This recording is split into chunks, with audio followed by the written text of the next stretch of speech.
1 யோவான்ல 5ஆம் அதிகாரம் 14வது வசனத்தின்படி செபிக்கிறவர்களா இருக்கணும். ஹல்லேலூயா. இப்போ நல்லா புரிஞ்சுக்கோங்க. நாம் எதையாயினும் அவருடைய சித்தத்தின்படி என்ன செய்யணும்? கேட்டால் நிச்சயம் எனக்கு அப்படிங்கிற தைரியம் நமக்குள்ள தில்லு நமக்கு இருக்கணும். சும்மா எதுக்கெடுத்தாலும் அடிச்சு விடுவோம் ஆண்டவர்கிட்ட. எதாவது வைக்கிறீங்களோ கொடுங்க, எதாவது நீங்கள் உங்களுக்கு ரிட்டர்ன் வச்சுக்கிறீங்களோ வச்சுக்கோங்க. நம்ம ஜெபம் அப்படி தானே இருக்குது.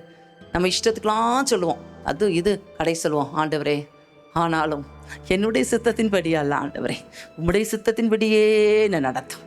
அப்படி குளிர்ந்துருவார் அவர். அப்படியே ஐஸ் வைப்போம் பாருங்க அவருக்கு. ஐயோ என் பிள்ளை என் சித்தம் கேட்குதே அப்படி கொடுத்துருவார். ஆனால் நம்ம உள்ளின் தெரியுங்களா, ஆராய்ஞ்சு தெரியுமா தெரியாதா? எல்லாம் தெரியும். அப்போ தான் பிடிப்பார், வைப்பார் ஒரு ஆப்பு.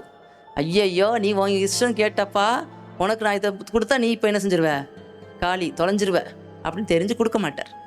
அப்போ நம்ம புரிஞ்சிடணும், வாய் மட்டும் உன் சித்தம் செய்யும் சித்தம் செய்யுங்கிறது. கொடுக்கலைன்னா நடக்கவே இல்லை பாஸ்டம்மா. 3 வருஷம் போராடினேன், இந்த ஆள் மாறவே இல்லை, இந்த பொம்பளை மாறவே மாட்டான். நீங்கள் சொல்லணும், இன்னும் உங்களை ரெடி பண்ணுறாரு, இன்னும் புடமிட்டு பொண்ணாக மாத்துறாரு. அமைதியாக ஸ்தோத்திரம் பண்ணிட்டு உட்காரணும்.